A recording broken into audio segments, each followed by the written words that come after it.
正此时，空中闪耀一道雷光，浓郁的天道之力降临，照在了李长寿躲在己方高手堆中的身影。尊圣人是放在心底的，而非放在嘴上的。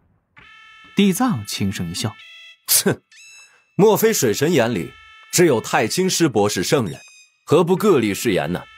坑挖好了，果然就有人往里面跳啊！此时场中众仙犹自不觉，节奏已经被李长寿给带偏了。李长寿故意再退一步。地藏道兄此言未免有些诛心了。敢问地藏道兄，你可敢立誓，你对我道门3位圣人老爷没有半点不尊？地藏双眼微微眯起，坐在谛听的背上缓缓向前，意气风发，目露神光。水神怕了，想必心中有古怪。如此，我家老师定你不尊圣人之罪，你又能如何狡辩？老师心中慈悲，不打你也不杀你，只是要将你镇压在灵山之下，1000年于长生仙不过弹指。你左右退避，心中对我家老师不服不顺不尊，我该劝老师多镇你1000年。李长寿眉头紧皱，似乎已经打空了子弹。一旁的赵公明给了一个要不要动手的眼神，李长寿嘴角微微一撇，要斗法也必须是在确保己方战力不吃亏，道门3位老爷能够顺理成章出手的前提下。李长寿轻轻笑了一声，哈哈，我当地藏道兄在阵前必有高论，没想到也不过如此嘛。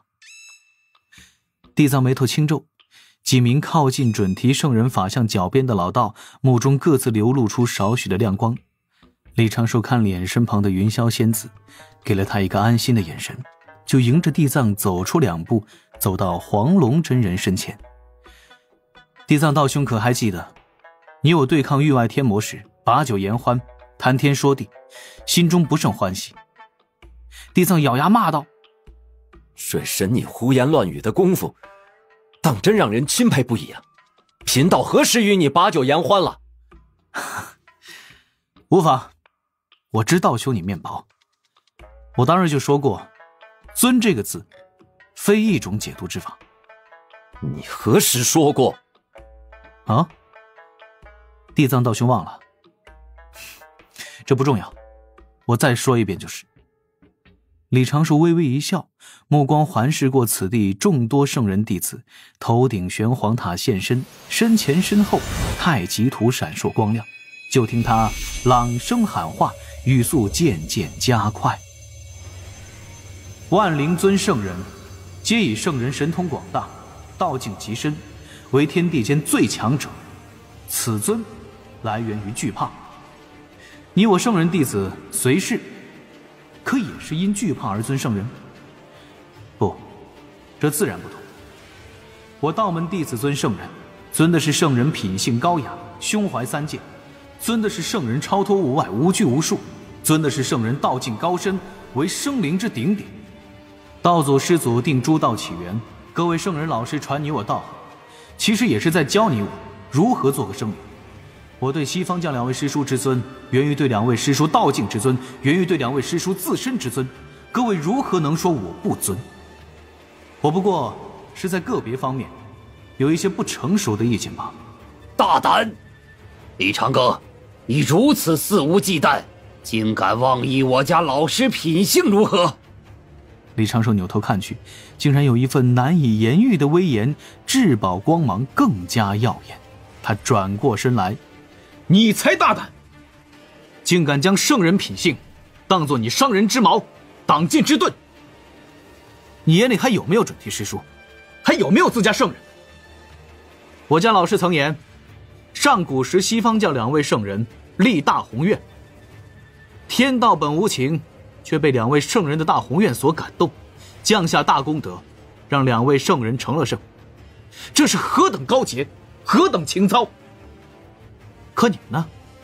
你们这些西方教圣人弟子，欺上瞒下，坏事做尽，肆无忌惮地败坏2位师叔的声名，看见个宝物就巧取豪夺，瞧见一个良才就说与你们有缘，还算妖族，私下蓄养上古业障大妖，为了保财不择手段，偷袭龙族镇守的海眼，让四海生灵涂炭。哼，胡言乱语！水神，你不要血口喷人。一切交于天道证明。李长寿抬手做了一个请的手势。若要说这些不是你们这些西方圣人弟子做的，请立大道誓言。若天道老爷说你们没做，我今日自跪下与你赔罪。水神除却大道誓言，可是没了其他招数了。贫道知晓，这叫一招鲜吃遍天。地藏道友不服，大可想办法破解嘛。老哥，你说错了，我可没有什么招数，不过是对天道无比信任，对天道无比尊崇。天道至公无私，只为天地稳固。故天道老爷说要欠着我一笔功德，我都是毫无迟疑。我信任天道。道门的几位仙人齐齐歪头，额头挂了个问号。孔宣纳闷，天道还能欠生灵功德？哎，那可不能说欠啊，延期了而已。呵呵。话语刚落，忽听头顶雷声阵阵，一只巴掌大小的灰云凝在了李长寿头顶，砸下了一根头发丝粗细的紫霄神雷。太极图与玄黄塔都未阻拦，让这个小闪电砸在李长寿额头，打得李长寿浑身哆嗦。血海之底再次沉寂了下去。与此前圣人登场太乙就这不同，已经安静过2次，但这次几乎所有西方教高手的目光都带着浓浓的不解与震惊。刚刚那个带着玩笑性质的小雷雷，天道在给水神站台？天道欠水神功德，水神当众将这事说出来，也不过是被紫霄神雷抚摸了一下。这真的是准提圣人都怕的灭世之雷吗？李长寿此时倒是心神大定，整理着自己话语中的逻辑，再次高呼：准提师叔，您看看呐！而今这些西方教的蛀虫又在此地蒙骗2位师叔，说重历轮回是为了天下苍生，实际上只是为了巩固各自的香火神国。他们是为了西方教吗？不，他们只是仗着您的阴币，吸凡人之血，禁锢凡人魂魄，借此修行，渡劫不灭，成就一方大能。再有，上次灵山有奸人暗算我道门，挑拨我道门3教之关系。师说您亲口下令，灵山封山1000年，而今呢，灵山就空了。他们这些西方弟子，才是真正的不尊圣人，才是真正的拖累西方之人。准提师叔，小神真的瞧不过去了，小神今日斗胆，请您作壁上观，我与我们道门几位师兄师姐，替您教训他们一次。噗的一声，这非是笑声，而是侧旁有一名圣人弟子眼前一黑，张口喷血。准提的圣人法相增加了威压，此刻自然是不惊不怒，淡然道：你可说够了？显然此时准提已是要谈条件，对道门做一些让步了。李长寿接下来要争取的就是让西方教自己放弃第2轮回。今日其实不必大打出手，一切都等紫霄宫定封神之事，将西方直接打落为道门之敌，提前动手只会让大劫失控。最理想的状态就是西方教这一批圣人弟子都去化作劫灰，而天庭所需正神由道门非顶尖一批的一流高手们填充，天庭择优录取，按章程办事。当下李长寿就要向前做道一接话。此时太乙真人的嘴还被封着，除却心灵圣母这个暴脾气有些不满，其他各位大手子看着李长寿的目光都带着满满的赞赏。不打架就能办成事儿，这才是真的稳。一路莽过去，那不就是名字都没留下的前浪了？李长寿站定，一股气息自丹田到了嗓间，立刻就要抬手作揖。别介，长哥你继续骂，那个破塔，本师叔稍后帮你撇了就是。这清润轻松的嗓音，这淡定从容的话语，皆叫四位高手精神一振，齐齐转身，看向了不知何时出现在身后100丈半空处的那青年道者。瞧这青年，剑眉星目，鼻梁高挺，青蓝长衣，发带轻摇，目中藏着点点星辰，身周环绕着清淡道韵，仿佛他一直在那儿，只是并未出声。他非站非坐，而是斜躺在云上，左脚微微抬起，左手搭在一把连翘的宝剑上。而此时准提圣人法相脸色直接垮了，自身的威严似乎是被干扰，此时完全无法凝聚。多宝道人、赵公明、金陵圣母、云霄仙子面露肃容，齐齐做道衣，欠身行礼。拜见师尊。李长寿与其他几位道门弟子也是齐齐做道衣，拜见师叔。孔宣也浅浅地做了一个道衣，目中依然带着几分跃跃欲试，却也道：拜见通天教主。那群西方教圣人弟子也连忙做道衣，口称拜见通天师伯。通天教主哼道：这师伯也是你们喊的，我道门什么时候收你们这些沆瀣之辈了？长庚，弟子在。继续骂，别停，听得正带劲儿，跟他们谈什么条件呢？今日你但凡能骂他们3个时辰，我就许了你跟云霄这门亲事，如何？这云霄眉头轻皱，抿了抿薄唇，柔声道：师尊，您如何能这般言语？您常教弟子，行事当光明磊落，不以神通压人，不以强权压弱，天地生灵须自上进，方可截取那一线生机。为何师尊今日不问弟子半句，就做主了弟子的道理之事？此事我与他不可自行做主吗？这个……通天教主端坐了起来，温声笑道：云霄说的是啊，是为师看得兴起啊，有些道心激荡。若长庚骂他们骂得痛快，为师给他一样宝物，这样如何？云霄欠身行礼：弟子冲撞师尊，愿领师尊责罚。通天教主暗自瞪了眼李长寿，后者连忙站了出来，轻咳了一声，心底飞速思索如何调整对策。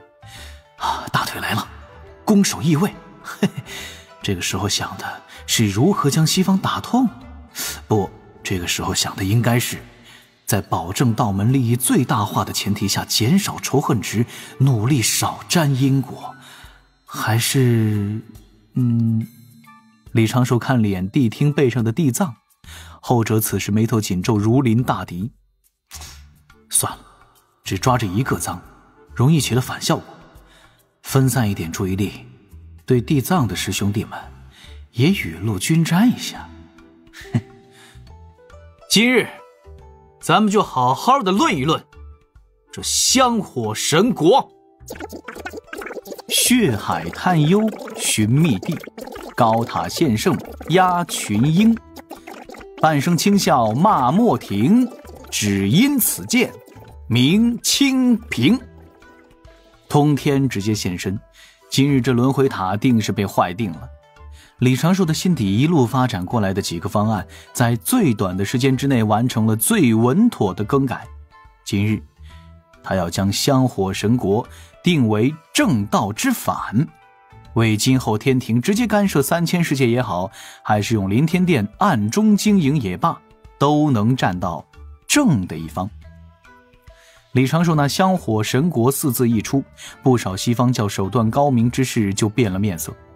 而李长寿说完这句话之后，却转过身来对通天教主又是一拜：师叔，此变之前可否先斩断那轮回塔与天道之间的关联？不然弟子这边骂够了，这塔也化作了天道宝器，那当真就有些尴尬了。通天教主眯眼轻笑，道一声善，右手看似随意的在手旁连翘宝剑上划过，清越的剑鸣声中，那清平剑已然出鞘，剑身若水波，剑锋运至道。通天教主坐于云上，随手挥剑，剑身姿竟是那般的自然和谐。青平剑展出的剑光，初时不过是暗淡浅灰，看似无比缓慢，但这剑光每飞过100丈，就增加几分锋锐，就增加几分光亮。飞过众圣人弟子头顶时，已似是滔天海啸。大道颤鸣，却并未破碎；乾坤崩碎，却在极短的时间之内自行修复。这一剑，李长寿看到了生生不息，赵公明看到了大势力展，云霄看到了清灵真意，金陵看到了天地有戏。孔宣面露思索，目中不由有些灰暗。玉鼎真人微微出神，眼底也流露出与孔宣相差无几的表情。黄龙真人想要轻声赞叹，却发现自己宛若坠入了岁月的漩涡。明明在他的感知中，岁月流逝速度正常，但刚想开口，自己的嘴却只来得及张开，无法出声。此时黄龙才知，这一剑其实是无比迅疾，不过是圣人故意用了手段，给他们今日来此地冒险者一份感悟圣人大道的机缘。剑光最终化作一片涌动的七彩剑潮，砸在了准提法相探出的大手上，但准提圣人法相未能挡住半点，那剑潮宛若融入了天地间。轰隆一声，轮回塔震颤，其上天道之力顷刻溃散，这宝塔与天道的关联竟被斩断。准提圣人法相的左手缓缓落下，继续保持着宝相威严。宝塔之中的老道鼻翼轻轻颤抖，却并未发出半声冷哼。